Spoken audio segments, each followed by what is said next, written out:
Alors donc moi je suis Savine Faupin, je suis co-commissaire de l'exposition Esprit et Tula avec Christophe Boulanger et je suis également conservatrice en chef au LAM, qui est un musée à Villeneuve-d'Ascq, juste à côté de Lille.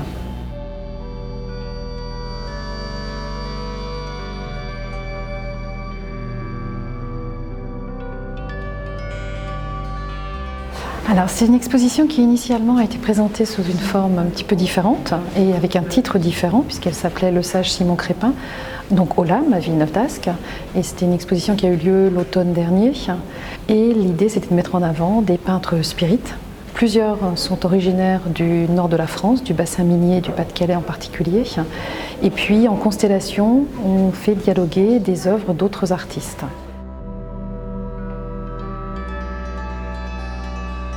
Au LAM, à Villeneuve-d'Ascq, nous avons une collection d'art brut qui nous a été donnée en 1999. Dans cette collection d'art brut, il y avait des œuvres de Le Sage, il y avait un Crépin, et puis il y avait aussi d'autres artistes spirites, Raphaël Launay, Jeanne Ruffier, puis d'autres encore. Et d'emblée, quand on a pensé le projet d'extension du musée, puisqu'on a agrandi le musée pour la présentation permanente de cette collection, et on a pensé une salle autour des pratiques spirites. Aussi parce que plusieurs sont originaires du bassin minier et avec une qualité plastique dans leur réalisation absolument époustouflante pour des personnes qui n'ont jamais appris à faire de l'art et qui vont accepter d'être guidées par des voix pour peindre ou dessiner. Et avec des œuvres qui, pour certaines, ont des messages, ont des vertus aussi, des caractéristiques particulières de création.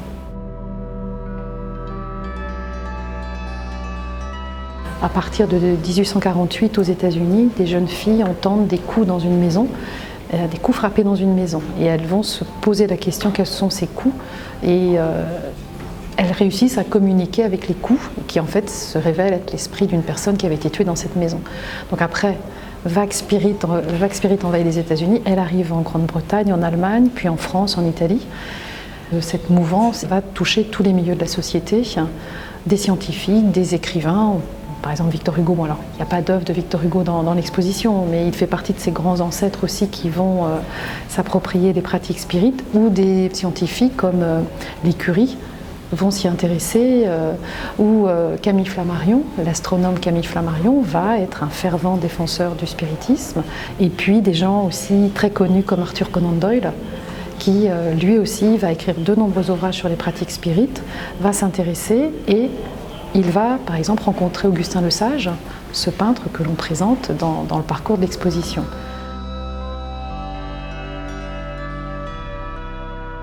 Alors, les visiteurs du musée Mayol vont découvrir un parcours qui leur permet de découvrir ce qu'est le spiritisme dans une première salle où sont présentés quelques objets qui permettent d'entrer en communication avec les esprits. Par exemple, une main spirite qui permet de recevoir via un petit télégraphe morse en dessous des messages un peu codés ou des choses qu'on connaît peut-être plus facilement comme le pendule.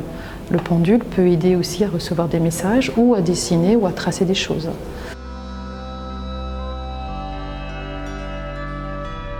Après cette entrée en matière, si je puis dire, de ce contexte historique, on découvre les œuvres d'Augustin Le Sage qui en fait a une histoire absolument étonnante, puisqu'il était mineur dans le Pas-de-Calais. Il n'avait pas encore tout à fait 40 ans quand il entend au fond de la mine, en 1912, une voix lui dire qu'il va devenir peintre. Il ne sait pas dessiner, il ne sait pas peindre, ce n'est pas du tout une pratique qu'il avait habituellement. Il va se rapprocher d'un ami, un collègue mineur, qui va lui expliquer que oui, on peut entendre des voix, c'est possible, qu'il y a une technique qui est le guéridon, et ils se réunissent autour d'un guéridon, et lors d'une séance, Le Sage va commencer à dessiner des sortes de sinuosités qui correspondent à rien de ce qu'on voit dans l'art à cette époque-là. Et Le Sage, au début, disait qu'il avait été inspiré par Marie, sa petite sœur décédée.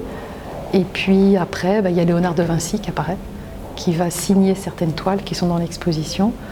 Puis après, c'est Marius de Thiane, qui est sans doute Apollonius de Thiane, un prophète de l'époque grecque. Et puis il y a l'Égypte, qui est très présente chez Le Sage, puisque chez les spirites, l'Égypte est importante, l'Égypte pharaonique, puisque c'est la religion aussi de la transmission des âmes, de la transmigration des âmes. Et Le Sage ne parle pas de mort en fait dans ses œuvres ni dans ses peintures. Il parle aussi d'un au-delà qui va être une nouvelle vie qui va sans doute lui être possible par ce passage de l'âme vers un au-delà.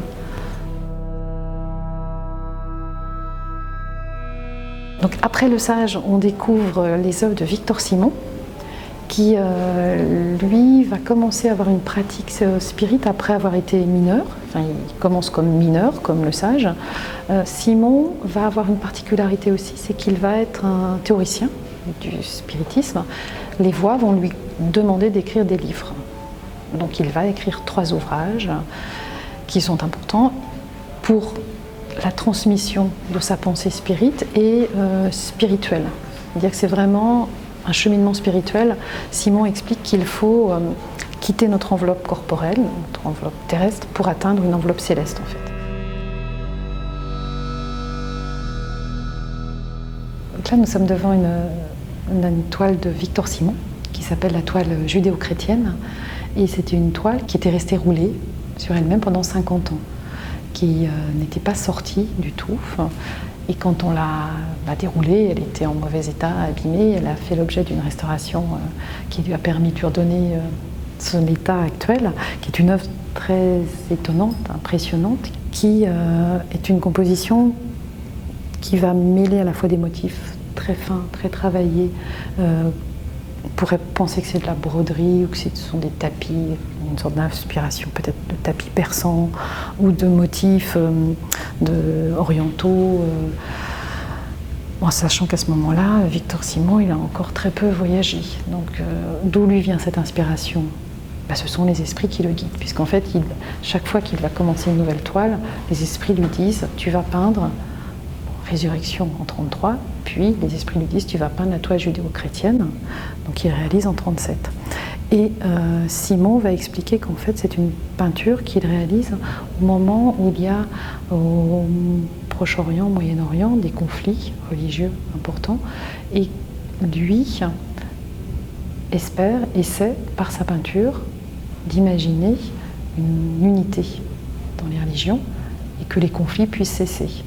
Donc c'est une toile vraiment qui doit avoir un rôle d'intervention aussi et qui doit nous capter vers un au-delà aussi, parce que chez Simon, le passage vers une autre entité céleste est extrêmement important. Donc c'est vraiment aller vers ce soleil là, qui est dans une attente de nous capter, de nous happer, mais dans un esprit aussi d'apaisement dans ce monde conflictuel.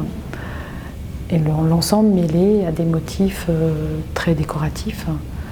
Mais il y a aussi ces 2 visages qui sont en partie basse, qui peuvent faire penser à un visage du Christ, mais aussi un autoportrait de Simon. Déjà aussi, lui se met dans une sorte d'introduction vers un autre état religieux.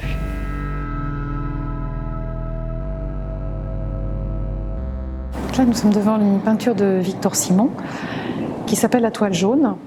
C'est une peinture de 1971 qui est sa dernière peinture. Il va mourir en 1976 et c'est vraiment son dernier grand cheminement spirituel. Une peinture qui est très étonnante, vraiment un travail psychédélique sur le motif, sur la forme, où à la fois il y a un visage christique au cœur de la composition qui semble nous happer, nous interpeller, et puis ces séries de visages tout autour qui sont en fait des représentations de différents types de visages, de Malais, d'Asiatiques, d'Européens, dans une idée de Victor Simon qui est aussi là de transcender la religion et de créer une sorte de nouvelle forme spirituelle, donc de nous emmener vers ce point central christique qui est dans une sorte d'au-delà, et les petits points semblent complètement nous faire tournoyer et nous déstabiliser aussi par rapport à nos propres regards sur la création, sachant que c'est un autodidacte qui a inventé aussi une autre façon, une autre forme de perception. Donc avec des tableaux qui ont des formes d'énergie particulières, puisque Simon, comme Le Sage, il emportait ses toiles pour faire des conférences un peu partout, et les tableaux développaient une énergie qui devait nous attirer aussi vers un monde meilleur. Le but aussi de Simon, c'est d'aller vers un monde beaucoup plus positif qu'il ne l'était à l'époque, qu'il ne l'est peut-être encore toujours.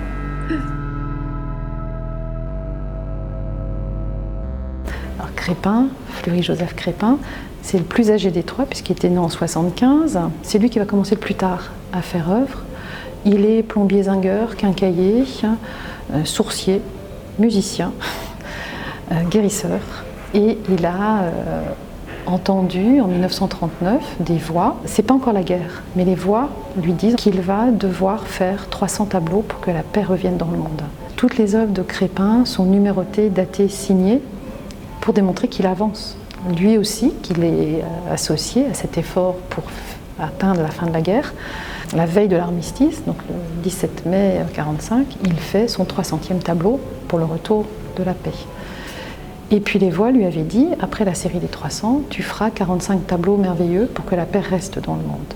Et il va faire cette série, terminer le 43e et mourir quand il est en train de faire le 44e.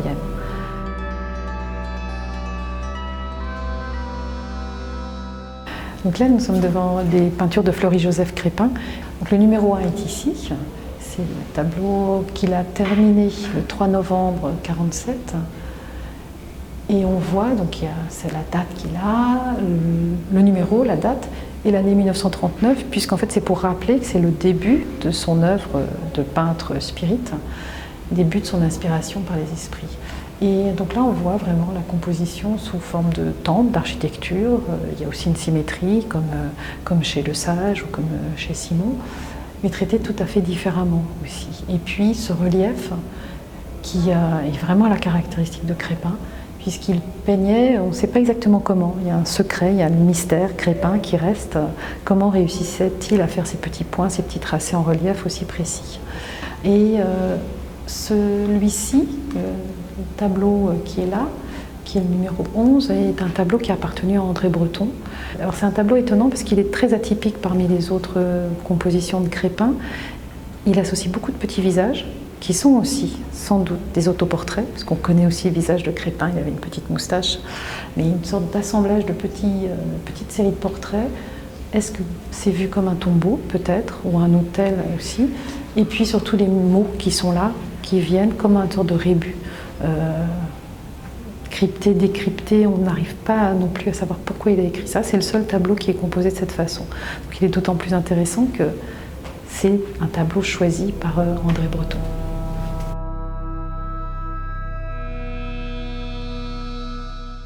Il y a eu, dans un prolongement de pratiques qui sont liées aux messages qui pouvaient être reçus par des esprits, quelque chose on pouvait parler de somnambulisme, de mesmérisme, ce genre d'énergie particulière.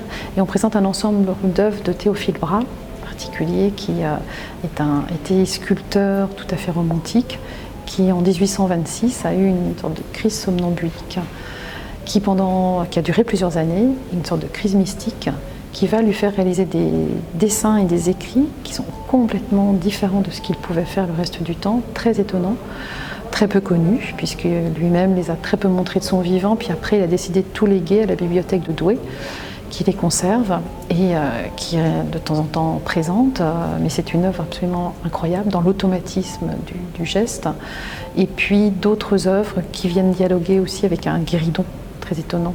Et puis des œuvres, par exemple, de Victorien Sardou, qui était un écrivain, dramaturge, qui a eu, dans les années 1857, une période spirit assez intense, où il a dessiné des maisons de Mozart, des maisons de plein de personnalités sur Mars ou sur Jupiter. Et c'est le moment où aussi on s'interroge sur où vont les âmes après la mort. Peut-être sur une autre planète. Et là, Sardou propose une possibilité. Et puis après, on découvre quelques œuvres de femmes avec ces pratiques spirites, sachant que les femmes ont eu un rôle très important dans le spiritisme. Et ça leur a permis, pour certaines, de s'émanciper et d'avoir une reconnaissance en tant que médium. En particulier, là, je pense aux œuvres d'une médium qui était connue à la fois sous son vrai nom, Élise Muller, mais surtout sur son surnom, Helen Smith, qui avait une capacité hallucinante à se propulsée dans des vies antérieures, et elle avait la capacité à parler plein de langues, le sanskrit, mais aussi le martien et l'ultramartien. Ce qui n'est pas donné à tout le monde. Et elle décrit aussi par des petits paysages ses voyages sur Mars ou sur Ultramars.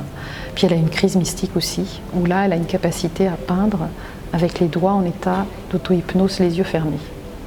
Donc c'est des univers quand même très particuliers. Et le parcours se termine aussi avec un film de Laurent Abitbol, avec un dispositif très particulier, puisqu'en fait c'est une projection de film sous forme d'hologramme. Donc on voit des apparitions qui apparaissent, qui disparaissent, les personnages sont là, mais de temps en temps ça superpose aussi à des objets, puisqu'il y a un grand dispositif de mise en scène donc, qui permet de finir le parcours de l'exposition en rentrant dans la biographie aussi de chacun de ces artistes d'une autre façon encore, d'un autre regard actuel sur ces créations.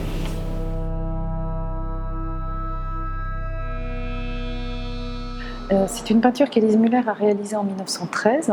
En fait, on connaît toutes les phases de réalisation de la peinture, parce que ça a été documenté, parce qu'elle faisait des photographies des différents états où la forme lui vient par l'intermédiaire des esprits, de ses guides, et elle va commencer en fait à peindre les yeux bleus de cette fille de Jaïrus, puis après la bouche, l'enveloppe peu à peu du visage va venir se construire, se composer, comme s'il y avait une sorte d'âme qui venait habiter le personnage. Et en fait, ce sujet de la fille de Jaïrus correspond à un passage de la Bible où le Christ est appelé auprès de Jaïrus, puisque sa fille vient de mourir.